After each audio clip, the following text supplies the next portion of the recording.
ఇప్పుడే అందిన వార్త బీఆర్ఎస్ ఎమ్మెల్సీ కవిత అరెస్ట్ బిగుస్తున్న ఉచ్చు తీవ్ర టెన్షన్లో కేసీఆర్ అంటూ వార్తలు అయితే వస్తున్నాయండి. మరోసారి ఒక అప్డేట్ అయితే వచ్చింది. దీనికి సంబంధించి వివరాలు చెప్పడానికి వీడియో చేయడం జరుగుతుంది. చాలా మంది వీడియో వస్తున్నారు కానీ సబ్స్క్రైబ్ చేసుకోవడం మర్చిపోతున్నారని దయచేసి ఛానల్ సబ్స్క్రైబ్ చేసుకుని బెల్ ఐకాన్ ఆల్ పైన ట్యాప్ చేయండి. ఇటువంటి ఇంపార్టెంట్ ఇన్ఫర్మేషన్ అందరికి కూడా చేరుతుంది. దేశాన్ని కుదిపేసిన ఢిల్లీ మద్యం పాలసీ కుంభకోణంలో కీలక పరిణామం చోటు చేసుకుంది. భారత రాష్ట్ర సమితి బీఆర్ఎస్ అనగా సీనియర్ నాయకురాలు శాసనమండలి సభ్యురాలు కల్వకుంట్ల కవిత ఈ కేసులో మరోసారి విచారణ ఎదుర్కోవాల్సిన పరిస్థితి ఏర్పడింది.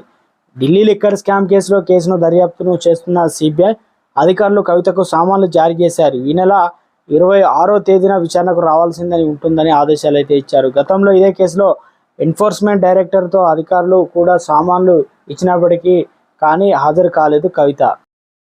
ఈ కేసులో ఆమె ఇదివరకే దర్యాప్తును ఎదుర్కొన్న విషయం తెలిసిందే. 2 సార్లు ఆమె ఢిల్లీలోని ఈడీ కేంద్ర కార్యాలయానికి వెళ్లారు, విచారణకు హాజరయ్యారు. తాజాగా ఈ కేసులో సిబిఐ జోక్యం చేసుకోవడం ప్రాధాన్యత సంతరించుకుంది. సుప్రీంకోర్టులో పిటిషన్ నేపథ్యంలో ఈడీ సమన్లు స్పందించకపోవడం వల్ల కవితకు సిబిఐ సమన్లు ఇచ్చిందని తెలుస్తుంది.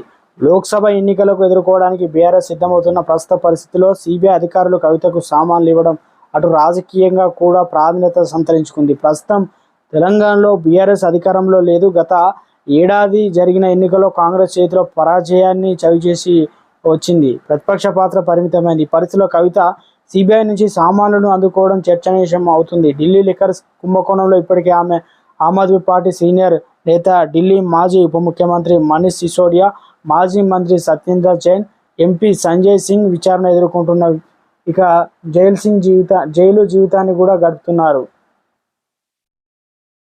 బీఆర్ఎస్ సర్కారు అధికారంలో లేదు.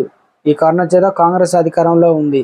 సిబిఐ సమన్లు అయితే జారీ చేసింది. మరోసారి ఈ నెల 26వ తారీఖున హాజరు కావాలని సమన్లు అయితే జారీ చేయడం జరిగింది. ఇక దీంతో ఒక్కసారిగా రాజకీయం తెలంగాణలో హాట్ టాపిక్గా మారింది.